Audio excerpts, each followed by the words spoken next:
Friends success academy में आप सबનું સ્વાગત છે। આજે આપણે દાખલા નંબર 3 જોઈશું। શ્રી ફિલિપ્સની નાણાકીય વર્ષ 2025-26ની આવકોની વિગતો નીચે પ્રમાણે છે। આકારણી વર્ષ 2025-26 માટે જુદા જુદા રહેઠાણના દરજ્જોના આધારે તેમને કુલ આવકની ગણતરી કરો। આવકો આપણને આપેલી છે। ચલો આપણે દાખલાની શરૂઆત કરીએ। શ્રી ફિલિપ્સની કુલ આવક પહેલાં પાછળનું વર્ષ કયું કહેવાશે તો કે 2024-25। આકારણી વર્ષ એટલે કે અત્યારે કયું ચાલુ છે તો કે 2025-26। પહેલું આપણે જોઈએ, અહીં રકમ લખેલી છે તેથી દાખલો ગણવામાં સરળતા રહે।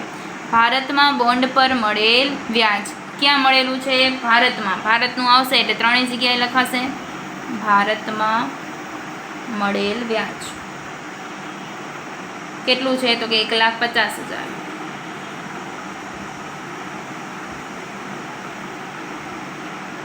ત્યારબાદ આપણે બીજું જોઈએ। બીજામાં આપણને કીધું છે કે કેનેડામાં ખેતીની આવક ક્યાં કને છે?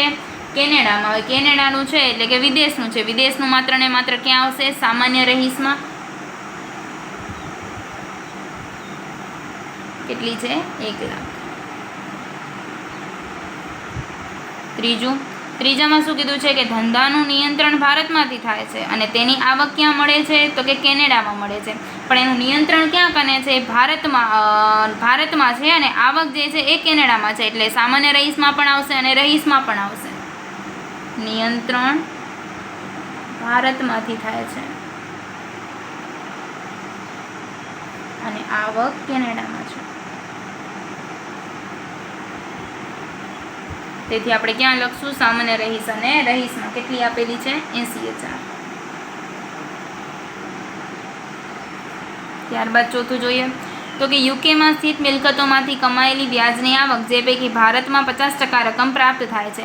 યુકેમાં છે અને કમાયેલી વ્યાજની આવક છે જેમાં 50% છે એ કોની છે? ભારતની છે, ને બાકીની એ શું છે તો કે યુકેની છે। યુકે છે એ વિદેશી છે, વિદેશનું માત્ર સામાન્ય રહીશમાં આવશે અને એની 50% ભારતમાં છે, એટલે ભારતમાં 50,000ના 50% એટલે 25,000 એ ક્યાં આવશે? રહીશમાં અને બિનરહીશમાં।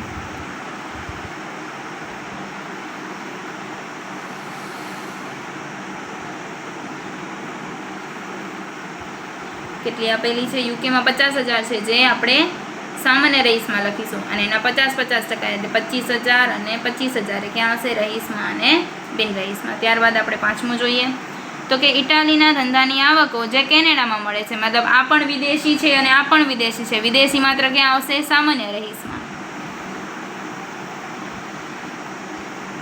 ઇટાલીના ધંધાની આવક કેટલી છે? 90,000।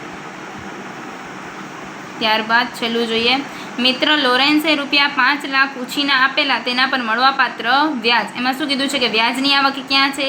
ભારતમાં, મતલબ પૈસા ક્યાં કને આવવાના છે? ભારતમાં। હવે ભારત આવશે એટલે 3 લખીશું આપણે 10,000। ઉછીના આપેલ તેના પર વ્યાજ કેટલું છે? 10,000।